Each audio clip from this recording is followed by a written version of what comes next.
The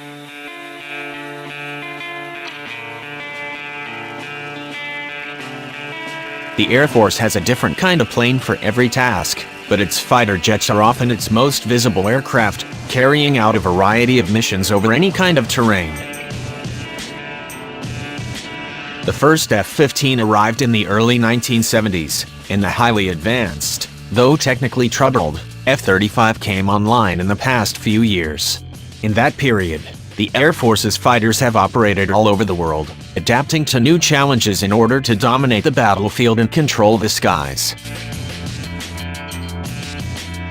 The F-15 is an all-weather, highly maneuverable tactical fighter designed to gain and maintain air superiority over the battlefield. It first became operational in 1975 and has been the Air Force's primary fighter jet and intercept platform for decades. The F-15's superior maneuverability and acceleration are achieved through high engine thrust-to-weight ratio and low wing loading, or the ratio of aircraft weight to its wing area.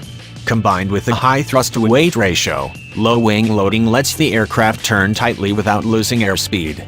The F-15's multi-mission avionics system includes the pilot's head-up display, which projects all essential flight information gathered by the integrated avionics system onto the windscreen.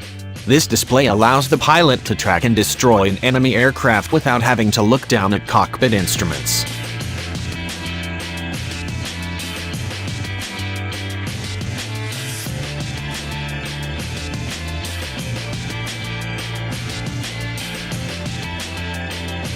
The F-15E Strike Eagle was a two-seat variant of the F-15 Eagle that became operational in late 1989. It is a dual-role fighter designed for air-to-air and air-to-ground missions. It can operate day or night, at low altitude, and in all-weather conditions, thanks to an array of avionics and electronic systems. One of the most important additions to the F-15E is the rear cockpit, and the weapons systems officer, the Air Force says. On 4 screens, this officer can display information from the radar, electronic warfare or infrared sensors, monitor aircraft or weapon status and possible threats, select targets, and use an electronic moving map to navigate.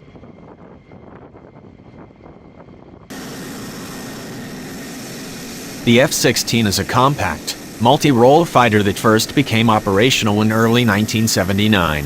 It has all-weather operating capability and better maneuverability and combat radius against potential adversaries. There are more than 1,000 in service, and it is able to fulfill a number of roles, including air-to-air combat, ground attack, and electronic warfare. It provides a relatively low-cost, high-performance weapon system for the United States and allied nations, the Air Force says.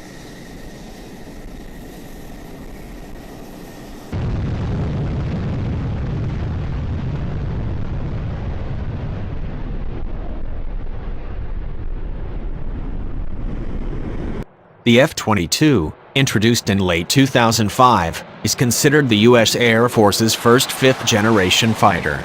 Its low observable technology gives it an advantage over air-to-air and surface-to-air threats. The F-22 is designed to project air dominance rapidly and at great distances and defeat threats attempting to deny access to our nation's Air Force, Army, Navy, and Marine Corps, the Air Force says. The F-35A is the most recent addition to the Air Force's fighter ranks. Variants are being built for the Air Force, Marine Corps, and Navy. It's designed to replace aging fighter and attack platforms, including the A-10 Thunderbolt and F-16. F-35s have been introduced to some air forces, but the program is still in development in the U.S. and continues to face challenges. The Pentagon said in April 2018 that it would stop accepting most deliveries of the jet from Lockheed Martin because of a dispute over which party was responsible for the cost of a production error found in 2017.